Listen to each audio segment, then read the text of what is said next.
সুপ্রিয় দর্শক, আজ আমরা কথা বলবো এমন একজন মানুষকে নিয়ে যাকে নিয়ে আজ সারা দেশ জুড়ে তোলপাড়। একসময় গ্রামের সাধারণ এক কাঠমিস্ত্রি ছিলেন, হাতে করাত আর হাতুড়ি। আজ সেই মানুষটি সোশ্যাল মিডিয়ায় ভাইরাল মুখ রিপন মিয়া। কিন্তু প্রশ্ন হচ্ছে, এই জনপ্রিয়তার পেছনের আসল গল্পটা কি? তার এই আলোচনার ঝড়ে নেপথ্যে আসলে কি ঘটছে, সবকিছু বিস্তারিত জানতে পারবেন আজকের এই ভিডিওতে। চলুন ভিডিওটি শুরু করি। রিপন মিয়া নেত্রকোনার এক সাধারণ পরিবারে জন্ম নেয় এক তরুণ।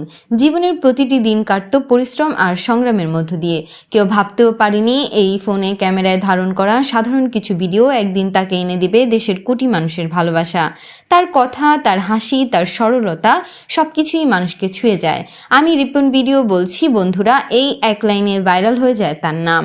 কিন্তু জনপ্রিয়তার সাথে সাথে শুরু হয় সমালোচনাও। অনেকেই তার ভিডিওকে ক্রিঞ্জ বলেছে, আবার অনেকে বলেছেন এই ছেলেটা একদম সত্যিকারের মানুষ। তবুও রিপন থেমে যাননি। নিজের জীবন, নিজের অনুভূতি, নিজের কষ্ট সবকিছুই তিনি শেয়ার করেছেন দর্শকদের সাথে। এভাবেই গড়ে উঠেছে তার নিজের পৃথিবী, যেখানে আছে ভালোবাসা, আছে কষ্ট, আছে তার সরল এক জীবন। তবে সাম্প্রতিক সময়ে পরিস্থিতি পাল্টে গেছে। রিপন মিয়াকে ঘিরে এখন চলছে নানান বিতর্ক। কেউ বলছেন তিনি নাকি তার পরিবারকে ভুলে গেছেন। সাম্প্রতিক এক সাক্ষাৎকারে রিপনের বাবা বলছেন, রিপন এখন আমাদের খোঁজ খবর নেয় না, টাকা পয়সাও দেন না। এই কথা এখন সামাজিক যোগাযোগ মাধ্যমে ভাইরাল। অন্যদিকে রিপন নিজে জানিয়েছেন, কিছু সাংবাদিক তার অনুমতি ছাড়াই তার বাড়িতে গিয়ে ভিডিও করছেন, যা তার পরিবারের জন্য বিব্রতকর পরিস্থিতি তৈরি করেছে। তিনি বলছেন, আমি কখনো আমার বাবা মাকে টেনে আনিনি, তাদের দেখিয়ে টাকা আয় করতে চাইনি, কিন্তু তবুও এই বিষয় নিয়ে চলছে তর্ক বিতর্ক। কেউ বলছে রিপন পরিবর্তন হয়ে গেছেন, কেউ বলছে মানুষটা শুধু একটুখানি শান্তি চায়, যা এখন আর পাচ্ছেন না।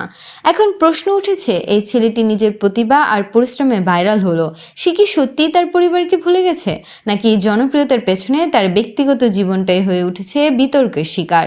শেষ পর্যন্ত রিপন মিয়া একজন সাধারণ মানুষ। তার সাফল্যের পেছনে আছে ঘাম, চোখের জল আর পরিশ্রম। কিন্তু আজ যখন মানুষ তার ব্যক্তিগত জীবনের বিচার করছে, তখন প্রশ্ন থেকে যায়, আমরা কি তার গল্পটা বুঝতে পেরেছি, নাকি শুধু আলোচনার খোরাক খুঁজছি? সুপ্রিয় দর্শক, আপনাদের কি মনে হয়, রিপন মিয়া সত্যিই বদলে গেছেন, নাকি তার চারপাশে মানুষই তাকে বদলে দিতে চাইছে? কমেন্ট করে জানান তো আপনাদের মতামত। আর যদি ভিডিওটি ভালো লেগে থাকে তাহলে ভিডিওটিতে একটি লাইক দিয়ে আমাদের চ্যানেলটি সাবস্ক্রাইব করে পাশে থাকুন।